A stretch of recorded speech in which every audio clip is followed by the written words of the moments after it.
Brought to you by TechnoSpark 20 series smartphones. I'm superhuman.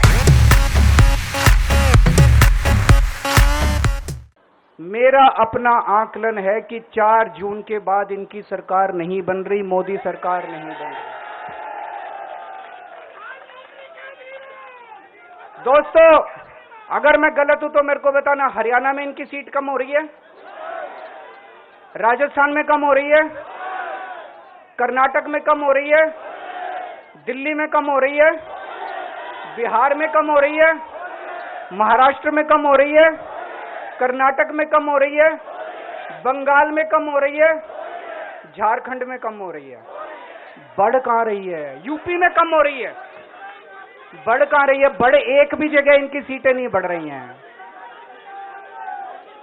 मेरा अपना मानना है, और सट्टा बाजार में भी वो जो चल रहा है, इनकी 220 से 230 के बीच में सीट आ रही है, उससे ज्यादा सीट नहीं आ रही है। में छूटने के बाद उन्होंने सवाल एक उठाया है कि रिटायरमेंट का, प्रधानमंत्री के रिटायरमेंट को लेकर सवाल उठाया कि उम्र उनकी 74 हो गई है, 75 अगले साल, इस तरह की बातें उन्होंने कही है। क्या कहें?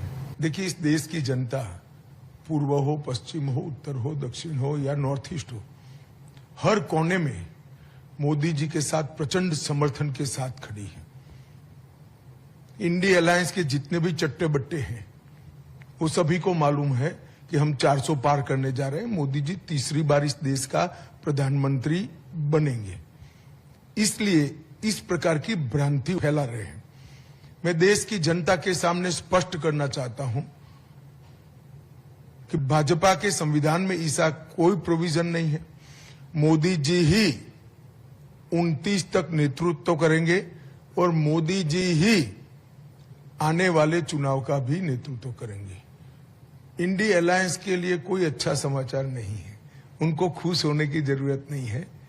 उनको ज्यादा परिश्रम करना चाहिए, भ्रष्टाचार बंद करना चाहिए और लोगों के प्रति सहानुभूति और संवेदनशीलता के साथ काम करना चाहिए। इसकी जगह इस प्रकार के झूठे भ्रम फैलाकर वो चुनाव नहीं जीत सकते। मोदी जी इस देश को बहुत आगे ले गए हैं और मोदी जी को इस देश को और आगे ले जाना है। किसी भी प्रकार की कोई कंफ्यूजन भारतीय जनता पार्टी के कोई क्वार्टर में नहीं है। ये देश की जनता को स्पष्ट होना चाहिए।